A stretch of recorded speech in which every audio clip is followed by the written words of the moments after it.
बिबट्या तरसाच्या वाढत्या वावरामुळे शिरपूर तालुक्यात भीती.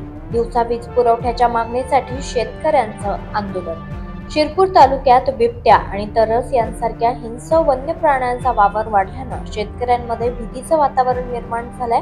विशेषतः रात्री शेतीसाठी पाणी भरण्यास जाणं धोकादायक ठरत असल्यानं शेतकऱ्यांचे मोठे नुकसान होत आहे.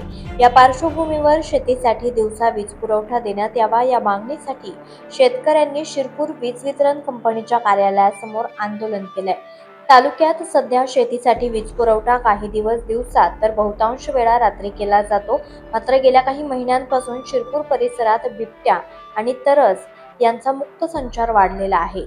या वन्य प्राण्यांच्या हल्ल्यात अनेक गुरेढोरे आणि बकऱ्यांचा बळी गेला असून शेतकरी वर्गात दहशत पसरली आहे. भविष्यात मानवी जीवितालाही धोका निर्माण होण्याची शक्यता शेतकऱ्यांनी वर्तवली आहे. रात्री अंधारात शेतात जाणं धोकादायक असल्यानं अनेक शेतकरी आणि त्यांचे मजूर सिंचनासाठी जाणं टाळत आहेत. परिणामी पिकांना वेळेवर पाणी मिळत नसून पिके सुकत आहेत. यामुळे उत्पादनात घट होऊन शेतकऱ्यांचं आर्थिक नुकसान होत आहे. या संदर्भात शेतकऱ्यांनी वीज वितरण कंपनीच्या अधिकाऱ्यांना निवेदन सादर केलंय. या निवेदनात शेतकऱ्यांच्या जीवितहानी, प्राणहानी आणि वित्तहानी टाळण्यासाठी वरिष्ठांशी चर्चा करून शेतीसाठी दिवसा वीज पुरवठा कायमस्वरूपी करण्याची मागणी करण्यात आलेली आहे. तसेच या मागणीवर तातडीनं निर्णय न झाल्यास दिनांक 12 जानेवारी 2026 पासून तालुक्यातील शेतकरी आंदोलन, उपोषण आणि धरणे आंदोलन छेडणार असल्याचा इशाराही देण्यात आलाय. प्रशासन व वीज वितरण कंपनी याबाबत काय निर्णय घेते याकडे सर्व शेतकऱ्यांचं लक्ष लागलं आहे. मी रणजित सिंह इंद्रसिंह रावल, राहणार वाठोडे, तालुका शिरपूर, जिल्हा धुळे.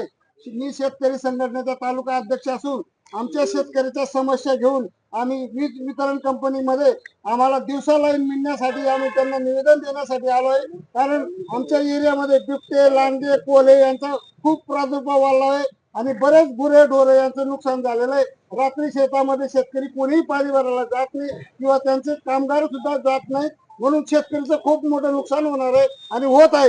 हे नुकसान टाळण्यासाठी शासनाने लवकरात लवकर शेतकऱ्यांना दिवसा 8 ते 5 हा या टाइमिंगमध्ये लाईन वीज पुरवठा केला पाहिजे, ही आमची शेतकऱ्यांची रास्त मागणी आहे. मी सत्तरसिंग दुर्कुसिंग गिरासे, राहणार वाठोडे. आमच्या परिसरातील सर्व शेतकरी बांधवांकडनं महाराष्ट्र राज्य विद्युत वितरण कंपनी शिरपूर येथे निवेदन देण्यासाठी आलेलो आहे. आम्हाला ही वितरण कंपनी रात्रीची वेळ देते, पण रात्रीच्या वेळेमध्ये हिंस्र प्राण्याचा प्रादुर्भाव आमच्या गावात व परिसरात वाढलेला आहे. बिमटे, तरस, लांडगे, कोल्हे सर्व वावरत असताना आमच्या गावातील सरपंचाच्या साहेबांच्या गोठ्यामध्ये 3 जनावरे घाळ करून मारून टाकली त्यांनी. तर त्यासाठी आम्ही हे निवेदन साहेबांना देण्यासाठी आलो आहेत. तर आम्हाला ही जी वीज आहे पाणी देण्यासाठी रात्रीच्या वेळेला वीज देऊ नका आणि आम्हाला संपूर्ण लाईट 8 ते 5 दिवसा द्या अशी आम्ही मागणी करत आहे. लोकनायक न्यूज